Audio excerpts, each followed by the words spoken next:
안녕하십니까, 김용일 목사입니다. 오늘은 위로하라 이런 제목으로 하나님 말씀 함께 나누도록 하겠습니다.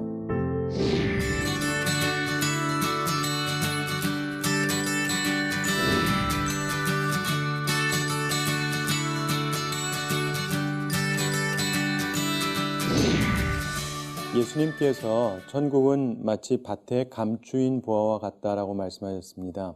우리가 그것을 생각하면서 우리에게 감추어진 보화와 같은 귀한 하나님의 말씀을 우리들이 발견하는 시간을 가지려고 합니다. 오늘은 그 첫 시간으로 위로하라는 말씀을 나누는데요. 여러분 잘 아시는 유명한 그 핸델, 그분이 쓴 메시아라고 하는 귀한 곡이 있죠. 근데 그 시작 자체가 comfort이 하면서 노래가 시작이 되는데 위로하라 이런 테너가 부르는 서창으로 시작을 합니다. 바로 오늘 말씀이랑 관련된 말씀입니다. 우리가 인생을 살아가면서 보면 여러 가지 삶의 어려움들을 접하게 되는데 하나님께서는 우리를 위로하기를 원하신다는 것이죠. 오늘 본문 1절을 보시면 너희 하나님이 이르시되 너희는 위로하라 내 백성을 위로하라 이렇게 말씀합니다. 여기서 반복되는 말이 있죠. 위로하라 이게 반복되어져서 말씀되어집니다. 하나님께서 선지자들에게 명령하시는 거죠. 오늘날 목회자들에게 명령하시는 말씀이라고 볼 수 있습니다. 너희는 위로하라. 누구를 위로하라는 거냐면 바로 내 백성, 즉 하나님의 백성을 위로하라고 하는 말씀입니다. 하나님의 백성을 위로하라고 하나님께서 명령하시는데 본문에 있는 이 이사야 선지자를 비롯해서 모든 하나님의 선지자들, 모든 예수 그리스도의 사역자들에게 내려지는 지시사항이라고 볼 수가 있습니다. 너희는 위로하라. 내 백성을 위로하라. 자, 근데 하나님께서 왜 위로하라고 하실까요? 노역의 시간들이 있기 때문이라는 것입니다. 힘든 시간이 있기 때문이라는 거죠. 고통스럽기 때문에. 그래서 위로가 필요한 것입니다. 즐거운 사람은 위로가 필요가 없죠. 그러나 힘든 사람한테는 위로가 필요합니다. 하나님의 백성들이지만 노역의 때가 있었다. 이 노역이라고 하는 것은요, 강요된 고생을 뜻합니다. 원하는 게 아니지만 감당해야 되는 고생의 때가 하나님의 백성들에게 있었다는 것입니다. 그래서 위로하라는 말씀입니다. 이 말씀은 예루살렘이 멸망하고 그러면서 이 포로 시대에 살게 될 그 선지자들에 대한 일종의 지시였는데 대신에 때가 이르면 합당하게 석방되고 자유를 얻을 것이라고 하는 소망을 갖도록 격려하게 하려는 것이었습니다. 동시에 모든 시대에 하나님의 백성들 가운데 이런 노역, 어려운 일로 힘든 성도들을 향해서 소망을 주시려고 하는 말씀이라고 볼 수 있습니다. 사랑하는 성도 여러분, 여러분 살면서 어려움의 시간을 혹시 지내고 계십니까? 어두운 영혼의 밤을 지내고 계시다면 오늘 하나님께서 위로를 선포하시는데 오늘 말씀을 통해서 위로를 받으시게 되기 바랍니다.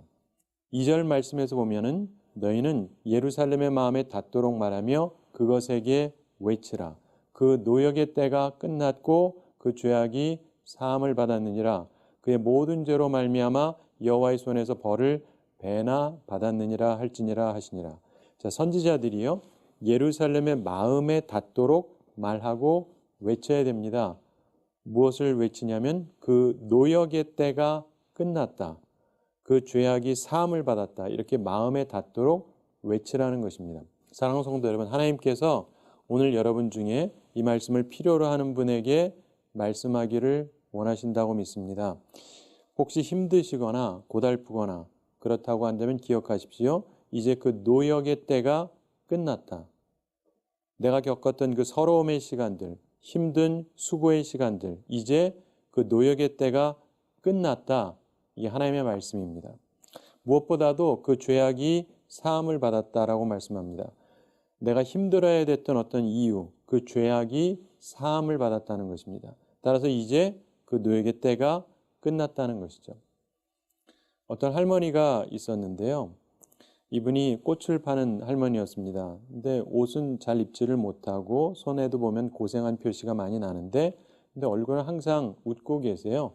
그래서 사람들이 그 할머니를 행복한 할머니라고 불렀답니다. 근데 사람들이 그 할머니에게 어떻게 이렇게 행복하게 사시는지 그 비결을 물어봤습니다. 할머니 어떻게 그렇게 늘 웃으시면서 사세요? 그랬더니 그 할머니가 웃으면서 이렇게 답을 하더랍니다. 이 나이에 어찌 늘 좋은 일만 있겠습니까? 그러나 내게는 행복을 지키는 한 가지 비결이 있어요. 힘들고 어려울 때마다 저는 예수님을 생각합니다. 예수님께서 십자가에 달렸다가 사흘 만에 다시 사셨지 않습니까? 그걸 생각하면서 힘들고 어려울 때 마음속으로 속삭입니다. 사흘만 기다리자. 믿음으로 3일만 참자. 그러면 내 마음이 평안해졌어요. 이렇게 말씀하더랍니다. 고생이 있지만 슬픔이 있지만 사흘만 참자. 이 자세로 사니까 많은 것이 해결이 되었다는 것입니다. 사랑하는 성도 여러분, 어떤 경우는요, 사흘로 되지 않아요. 3개월이 될 수도 있고 혹은 3년이 될 수도 있습니다. 때로 내게 주어진 노역의 때가 상당히 길 수도 있습니다. 이 노역의 때는 전쟁의 때 혹은 군대 복무 같은 어려움의 때에서 비롯된 말이라고 성서학자들이 보는데요. 그러나 하나님께서 이제 마음에 닿도록 마음에 말하라고 말씀하십니다. 여러분 마음에 닿는 말씀이 되기를 바라는데요. 하나님께서 외치라고 말씀하는데 이 외치라는 것은 히브리 원어로 카라라고 하는 말입니다. 외치라, 선언하라, 선포하라 이런 말입니다. 외치는 이유는 잘 들리게 하라는 거죠. 사랑하는 성도 여러분, 잘 들으시기 바랍니다. 하나님께서 여러분 마음에 선언하라고 말씀하십니다. 환란이 있었어요. 그런데 그날이 찼고 이제 정한 때가 끝났다는 것입니다. 그러니까 말씀을 믿으십시오. 비웃지 말고 믿으시기 바랍니다. 예전에 1812년 3월 12일에 인도에서 큰 화재가 발생했습니다. 여러분 잘 아시는 유명한 그 선교사 윌리엄 캐리 그리고 그의 동료들이 여러 해 동안 고생해서 번역했던 책들이 전부 다 불타서 없어졌습니다. 성경 번역을 위한 원고들도 다 손실됐습니다. 당시에 이 캐리 선교사가 이렇게 썼다 그럽니다. 너무 큰 타격이어서 앞으로 오랫동안 성경을 인쇄하지 못하게 될 것이다. 1년을 열심히 일한다 해도 회복하기는 어려울 것이다. 재산, 원고 등의 손실은 말할 것도 없고 이 상황 자체를 쉽게 극복하기가 어려울 것이다. 이렇게 썼다 그래요. 고역의 때가 온 것이죠. 얼마나 심적으로 힘들었겠습니까? 말 그대로 모든 수고가 잿더미로 변한 것이거든요. 그런데 이후에 그 재해가 영국 사람들에게 소식이 전달이 됩니다. 그러면서 널리 알려지게 됐어요. 그러면서 사람들의 마음속에 선교의 불이 일어났습니다. 그러면서 수많은 자원자들이 생기고 후원자들도 많아지고 그래서 선교 사역이 이후에 크게 왕성하게 일어났다는 것입니다. 그래서 윌리엄 캐리의 고역의 때가 끝나고 기쁜 소식이 들려왔습니다. 사랑하는 성도 여러분, 이제 주님의 위로, 성령님의 위로를 받으시기 바랍니다. 여러분의 노역의 때가 끝났다. 마음으로 아멘으로 받으시기 바랍니다. 여러분의 고난의 때가 끝났다. 이걸 믿으시기 바랍니다. 그러면 믿음대로 될 것입니다. 소망하시고 그리고 소망대로 꼭 되시기 바랍니다. 특별히 오늘 이 말씀이 꼭 필요한 분이 있을 텐데 이 말씀을 믿음으로 받으시기 바랍니다. 나의 노역의 때가 끝났다. 이걸 믿음으로 받으시기 바랍니다. 그러면서 이제 환난의 이유가 제거된다고 말씀하는데 이유는 그 죄악이 사함을 받았기 때문이라고 말씀합니다. 모든 죄로 인해서 벌을 배나 받았습니다. 그러나 이제 죄악이 사함을 받았다고 말씀합니다. 충분히 고난을 받았다는 것이죠. 이제 예수 그리스도의 보혈로 죄 씻음을 받았습니다. 누구든지 그리스도 안에 있으면 새로운 피조물이 되죠. 이제 그리스도 안에서는 정죄함이 없습니다. 주님 안에서 죄 씻음을 받고 노역의 때가 끝난 것입니다. 이제 필요한 고난을 다 받았다는 것이죠. 그러므로 그 생각을 하고 이제부터는 밝고 빛나는 아름다운 미래를 살아가시게 되기 바랍니다. 오늘 성경 말씀의 선언은 노역의 때가 끝났다는 선언인데 하나님의 말씀의 선포를 마음으로 우선 받으시고 또한 오늘 두 번째로 성경 말씀이 교훈하는 것은 여러분의 목자 되신 하나님을 보라는 것입니다. 본문 9절을 보시면 아름다운 소식을 시온에 전하는 자여 너는 높은 산에 오르라. 아름다운 소식을 예루살렘에 전하는 자여 너는 힘써 소리를 높이라. 두려워하지 말고 소리를 높여 유다의 성읍들에게 이르기를 너희의 하나님을 보라 하라. 자, 아름다운 소식을 시온에 예루살렘에 전하는 자에게 말씀합니다. 하나님의 선지자 예수 그리스도의 사역자들에게 말씀하시는 것인데 선한 의지를 가지고 아름다운 소식을 전하라고 하십니다. 나쁜 소식이 아니고 좋은 소식을 전하라고 하십니다. 그러기 위해서 높은 산에 오르라고 하십니다. 힘써서 소리를 높이라고 말씀합니다. 두려워하지 말고 소리를 높여 이르라고 말씀합니다. 여러분, 이 높은 산은 잘 보이는 곳이라는 뜻입니다. 거기서 힘써 소리를 높이라, 잘 들리게 선포하라는 것입니다. 그 내용은 아름다운 소식, 복음, 좋은 소식입니다. 9절에서 두 번 반복되는 단어가 있죠. 아름다운 소식. 이 아름다운 소식이 반복해서 강조됩니다. 사역자의 선포의 말씀은 아름다운 소식, 복음, 좋은 소식이어야 합니다. 이 바사르라고 하는 기쁜 소식을 말하는데 그것을 위해서 우선 여러분의 하나님을 바라봐야 하는 것입니다. 사랑하는 성도 여러분, 여러분에게 주시는 아름다운 소식, 기쁜 소식은 10절과 11절에 나오고 있습니다. 10절에서 말씀하죠. 보라, 주 여호와께서 장차 강한 자로 임하실 것이요 친히 그의 팔로 다스리실 것이라. 보라, 상급이 그에게 있고 보응이 그의 앞에 있으며. 여러분의 하나님께서 장차 강한 자로 임하실 것이라고 말씀합니다. 더 이상 하나님께서 약해 보이지 않을 거다, 이런 말씀입니다. 강력한 능력으로 여러분에게 임하실 거라는 거예요. 여러분, 사탄이 강하죠? 그러나 주 예수께서는 더 강하십니다. 그래서 친히 팔로 다스리실 것이다, 지배하실 거라는 겁니다. 그리고 상급이 있다고 말씀합니다. 충성된 자에게는요, 상급을 주십니다. 그리고 보응도 있어요. 반역자에게는 벌을 주실 겁니다. 하나님의 백성에게는 기쁜 소식이죠. 특별히 11절에서 말씀합니다. 그는 목자같이 양떼를 먹이시며 어린 양을 그 팔로 모아 품에 안으시며 젖먹이는 암컷들을 온순히 인도하시리로다.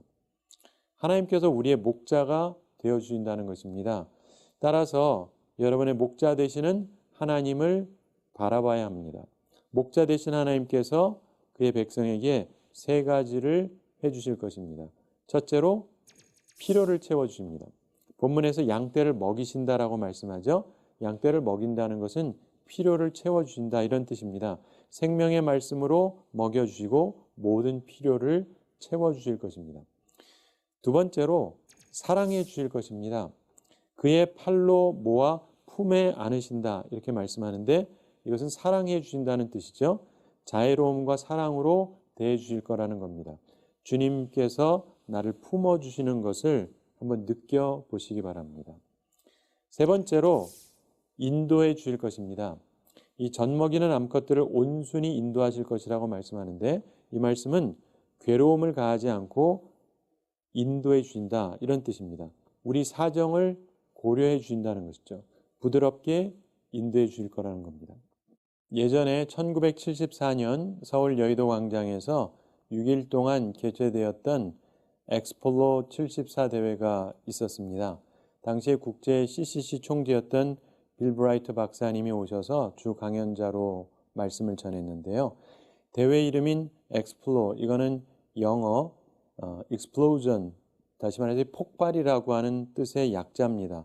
한 번에 158만 명이 모였고 연 인원이 655만 명이 모였던 초대형 전도 집회였습니다. 그러니까 지금 비율로 말하자면 한 번에 최대 200만 명이 넘는 사람이 모였다는 뜻입니다. 그러니까 대단한 일이었죠. 자, 이 대회가 한국에서 치러진 계기가 있었습니다. 그 2년 전인 1972년에 미국 그 남쪽에 있는 달라스에서 국제 CCC가 엑스플로 72 대회를 열었었는데요. 당시에 세계 75개국에서 8만 5천 명이 참여했습니다. 그리고 그때 2만 5천 명이 예수님을 영접하는 놀라운 시간이 있었는데 이 모임에 참석했던 우리 한국의 CCC 총재였던 김준건 목사님이 그걸 보고 도전받으면서 우리 한국에서도 하겠다, 이렇게 선언을 했고 그리고 도움받아서 이제 한국에서 큰 집회를 하게 된 것입니다. 근데 그 당시 달라스에서 갑자기 이 숫자를 수용할 만한 숙소가 없었어요. 5만 명은 수용할 수 있는데 그 이상은 무리였습니다. 자, 3만에서 3만 5천 명이 오겠다고 하는데 잘 곳이 없습니다. 자, 준비하는 사람들에게 이것은 마치 노역의 때와 비슷한 겁니다. 어떻게 해야 됩니까? 오지 말라고 해야 되나요? 근데 이들이 기도하면서 알아보니까 이 달라스가 그 당시에 신흥도시였습니다. 그래서 부상하면서 임대 아파트를 많이 지었습니다. 근데 아직 분양되지 않은 임대 아파트가 한 5천 동 정도 있었다 그래요. 그래서 그 아파트를 빌려서 임시로 좀 숙소로 사용하려고 했습니다. 그런데 이 학생들이니까 이 청년들이 한 10명씩 들어와서 일주일 동안 생활을 하겠다고 하니까 이 주택회사 측에서 보험 인증을 받아오라 그랬습니다. 아파트에 어떤 종류든 화재가 발생하면 전부 다 수리해 주겠다 이런 보증을 받아오라고 한 거예요. 쉽지 않은 일이죠. 저는 이런 모임 저런 모임을 좀 주선해 본 적이 있는데 이거 굉장히 어려운 일입니다. 근데 책임자가 나중에 미국의 굴지 보험회사 회장을 찾아갔어요. 그래서 이 자초지종을 이야기를 하는데 의외로 허락을 받았습니다. 기적 같은 일이었죠. 나중에 알고 봤더니 그 회장의 막내딸이 예수님 믿고 바로 그 대회에 참가를 하려고 했대요. 근데 이 회장에게 찾아온 바로 그날 아침에 이 딸이 화학실에서 실험하다가 황산이 눈에 튀는 사고를 당했답니다. 그래서 딸이 실명하느냐 마느냐 이런 기로에 있는 상황이었는데 이 마침 딸이 참여하려고 했던 그 엑스플로 관계자가 와서 도움을 청할 때 이게 하나님의 음성이구나 이런 생각이 들었답니다. 그래서 계약을 해줬대요. 그러면서 그 대회에서 2만 5천 명의 결신자가 나왔습니다. 그리고 그 대회에 참석한 사람 중에서 한 1,000명 정도 목사하고 선교사가 이후에 배출이 됐습니다. 노예의 때가 끝나고 은혜의 시간이 열린 것이죠. 하나님께서 목자가 되어주셔서 필요를 채워주시고 사랑해 주시고 인도해 주신 것입니다. 그리고 2016년 통계청에 의하면 한국 역사상 처음으로 개신교가 한국에서 최고의 종교가 되었다는 발표가 있었습니다. 사랑하는 성도 여러분, 고역의 때가 끝났다. 노역의 때가 끝났다. 이제 우리의 목자 되시는 주님을 바라보라. 이 주님께서 강하게 임하셔서 상급을 주실 것이다. 주의 백성의 필요를 채워주실 것이다. 먹여주실 것이고 품에 안아주실 것이고 사랑으로 대해주실 것이고 부드럽게 인도해 주실 것이다. 이 아름다운 소식, 기쁜 소식을 듣고 믿으시기 바랍니다. 자, 그런데 이런 말씀을 들을 때 여전히 불평하고 불만이신 분이 계실지 모르겠는데 오늘 본문 27절에 보시면 야곱아 어찌하여 내가 말하며 이스라엘아 내가 이르기를 내 길은 여호와께 숨겨졌으며 내 송사는 내 하나님에게서 벗어난다 하느냐 이런 말씀이 있죠. 여러분 자기 상황에 대해서 부정적이고 우울한 결론 내리지 마십시오. 이스라엘 가운데 이런 불만이 있었던 것 같아요. 내 길은 여호와께 숨겨졌다. 내 송사는 내 하나님에게서 벗어났다. 무슨 말이냐면 하나님은 나한테 관심 없다. 이랬다는 거예요. 이러지 마십시오. 어리석은 불평을 삼가시기 바랍니다. 현재 상태가 나쁘다 할지라도 절망하지 마시기 바랍니다. 28절을 보시면 너는 알지 못하였느냐 듣지 못하였느냐 영원하신 하나님 여호와 땅끝까지 창조하신 이는 피곤하지 않으시며 곤비하지 않으시며 명철이 한이 없으시며 이렇게 말씀합니다. 여러분 다 아시죠? 하나님은 영원하신 하나님이라는 것, 하나님이 땅끝까지 창조하신 분이라는 것 다 아시죠? 그런데 알기만 해서 되는 게 아니지 않습니까? 하나님께서 피곤하지도 않으시고 곤비하지도 않으시고 힘과 능력이 고갈되지도 않는데 그런데 그 하나님에 대해서 정확하게 우리들이 바라보면서 앙망해야 되는 것입니다. 29절을 보면 피곤한 자에게는 능력을 주시며 무능한 자에게는 힘을 더하시나니 하나님께서는요 누구에게든 힘을 주실 수가 있습니다. 사람이 사실은 고난의 시간이 길어지면요 더 이상 버티기가 힘들어집니다. 탈진하게 되죠. 그리고 아무것도 할 의욕이 상실되게 됩니다. 살기도 싫어질 수도 있어요. 내 힘으로는 아무것도 안 되니까 노력해봤자 내 능력으로 안 되니까 바로 그런 분들 계시면 잘 들으시기 바랍니다. 하나님을 앙망하시기 바랍니다. 30절을 보시면 소년이라도 피곤하며 곤비하며 장정이라도 넘어지며 쓰러지되. 자, 소년이랑 장정은요, 자신이 강하다고 느낍니다. 자기를 의지할 수 있죠. 그런데 그러면 넘어지고 쓰러진다는 겁니다. 오히려 마지막 절 31절을 보시면 오직 여호와를 앙망하는 자는 새 힘을 얻으리니 독수리가 날개치며 올라감 같을 것이요 다른 박질하여도 곤비하지 아니하겠고 걸어가도 피곤하지 아니하리로다. 이렇게 말씀합니다. 사랑하는 성도 여러분, 혹시 피곤하십니까? 무능하다고 느끼세요? 그러면 여호와 하나님을 앙망하시기 바랍니다. 이 앙망한다는 말은 히브리 원어로 카바라고 하는 말인데 고대하다, 열심히 찾다, 바라다 이런 뜻입니다. 이 앙망하다는 말은 한자로 우러러 바란다 이런 뜻인데 잘된 표현이죠. 여러분 열심히 찾고 고대하는 게 필요합니다. 하나님을 앙망하세요. 고대하시고 열심히 찾으세요. 그러면 새로운 힘을 얻게 될 것입니다. 여러분의 생각을 위로 향하세요. 하늘을 바라보시기 바랍니다. 하나님께서는요, 겸손하게 하나님을 의지하는 자에게 힘을 주시고 새로운 힘을 주십니다. 일할 수 있는 힘, 싸울 수 있는 힘, 견딜 수 있는 힘 이런 걸 주십니다. 그래서 독수리가 날개치며 올라감 같을 거라고 말씀합니다. 위로 하늘을 향해서 치솟을 수 있다. 독수리처럼 강력하게 오를 수 있다라고 말씀합니다. 다른 박질하여도 곤비하지 아니하였고 걸어가도 피곤하지 아니하리로다. 환난에 처하더라도 계속해서 하나님을 앙망하면 합당한 때 하나님께서 효과적인 도움과 위로를 주실 것입니다. 여러분 독수리는 기류를 타잖아요. 기다리면서 상승 기류를 탑니다. 그러면서 하늘을 향해 높이 올라갑니다. 높은 산이 여러분의 앞을 가로막고 있습니까? 장애물이 있습니까? 독수리처럼 되세요. 그래서 하나님께서 주시는 성령의 바람, 상승 기류를 타고 산을 넘으세요. 여러분의 장애물을 넘으시기 바랍니다. 두려워 말고 하나님을 바라보면서 하나님께서 주시는 상승 기류를 타세요. 이게 바로 믿음의 삶입니다. 제가 한 가지 이야기 말씀드리면서 오늘 말씀을 마치겠습니다. 아주 오래전에 미국 시카고에서 큰 화재가 발생했습니다. 그래서 온 도시가 불바다가 됐는데 마침 그 시내 가운데 있었던 무디 목사님 교회도 전부 다 불에 탔습니다. 이 무디 목사님이 굉장히 훌륭한 목사님이고 유명한 목사님인데 기자 중에 한 사람이 목사님에게 찾아와서 질문을 했습니다. 목사님, 하나님은 전지전능하셔서 무엇이든지 원하기만 하면 이루어 주신다고 설교하셨죠? 그런데 왜 하나님께서 교회가 불에 타서 없어지는 것을 그냥 두십니까? 그랬더니 무디 목사님이 이렇게 답했답니다.